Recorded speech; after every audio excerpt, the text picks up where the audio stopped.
All right, weekly scrap number 9, Firehouse Vigilance. Corley Moore here. Today we are talking about 3 guaranteed tips for building stronger relationships in your firehouse.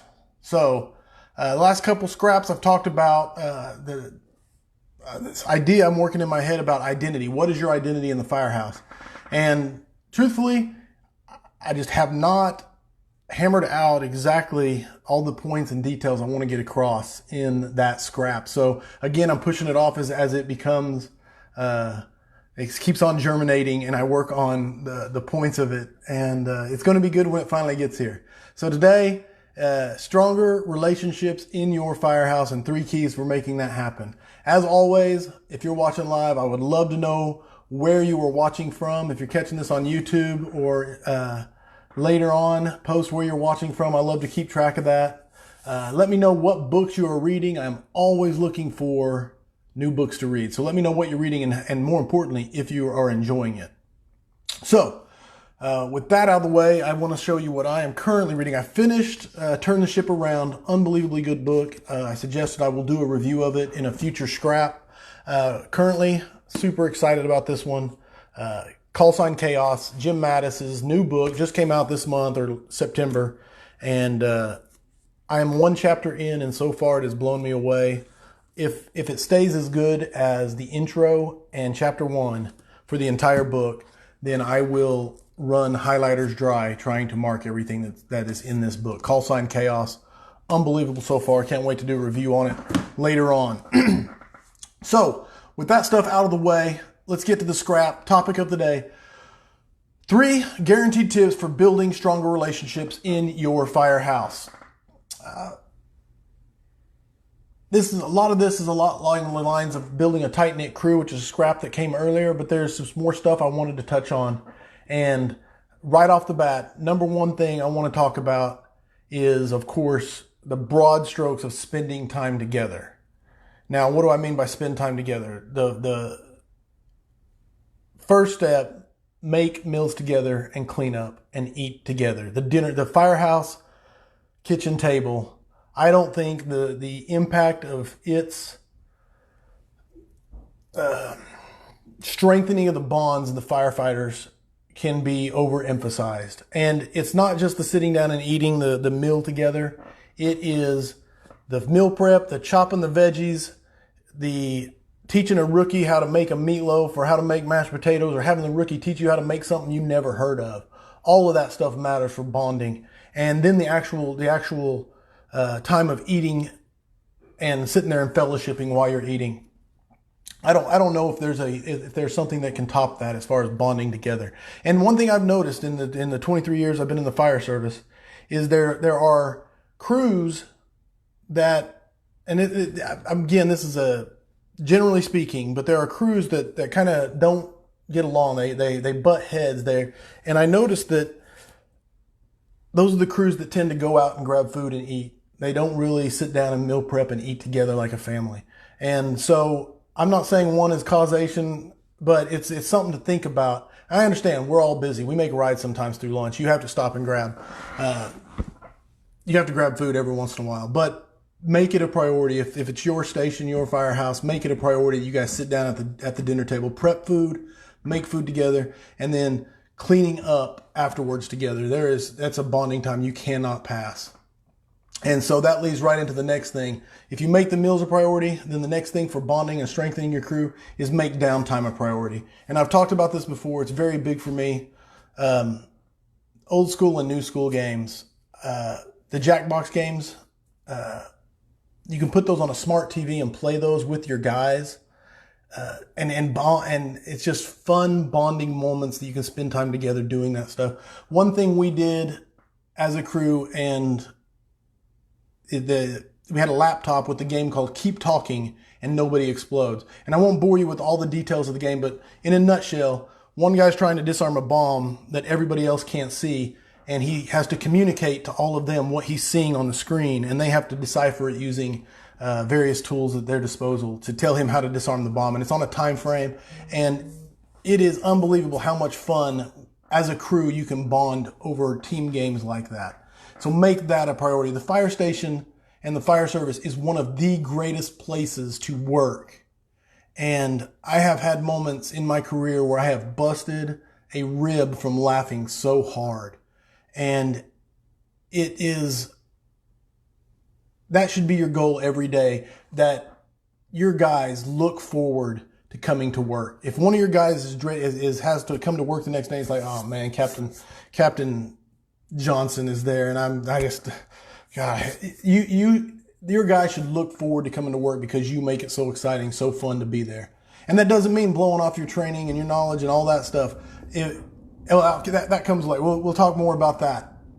So, eat together, spend your downtime together, and the next point really drives this home, and this only counts, those first two things only count if you do this next point, which is get your phone and put it away. All right? Your smartphone, your little connection to the internet, your little addiction, take your phones, everybody, when it's time to eat, and you go stick them on the counter over there. No one have them at the table. Can't count. Just walk into a room and see everybody just kind of eating their food, looking at their phone. That's wasted time. There's Twitter, I think I saw it. There was a post going around, and there's an artist who takes pictures of people in social settings and then digitally photoshops their phones away. And it's just the most bizarre looking picture of our modern society, of people just kind of staring at their hands and ignoring each other.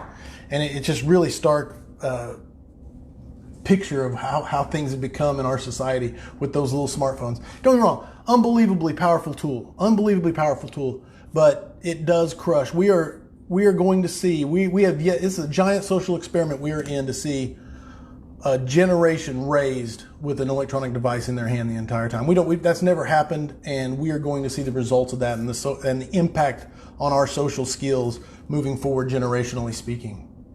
So, find a way to get that smartphone out of the equation. Make it a challenge. Say the phones go on the counter. First one to get up and check their phone, boom, they have to go buy ice cream. Make it fun, something they will buy into. Don't make it a punishment, and they have to want to do it. And if you can make that happen, then I promise you will not have a choice but to bond and form relationships.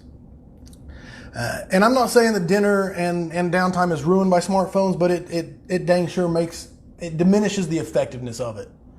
So that one empowers the other two. So that moves us right on to the final tip. And this one is very broad, and it's like, oh really, this is the tip? But it is. You have to care. And this is such a basic concept. And so right now there is a very simple test that you can perform. You can do it right now while you're watching the scrap, because it all takes place in your head. And that is, if you're a company officer, but if any member of a crew this applies to right now, is do you know the names of your crew's spouses or significant others? Right now, think about it. And do you know the names of their kids? And do you know their approximate ages of their kids? Now, if you rattle that off in your head, then you care. If you can't, it might be a point you need to look into bettering yourself at. And so find out, if you can't rattle that info off, I'm going to say that you are a mediocre leader at best. And so, or a mediocre member of your team at best. And that's being polite about it. When your men, and this is one of those things I highlighted in this new book I'm reading right here, is when your men know that you care about them, you can speak bluntly when they disappoint you. And that's Jim Mattis talking, not me, but it is such a great quote. I wanted to get that in here.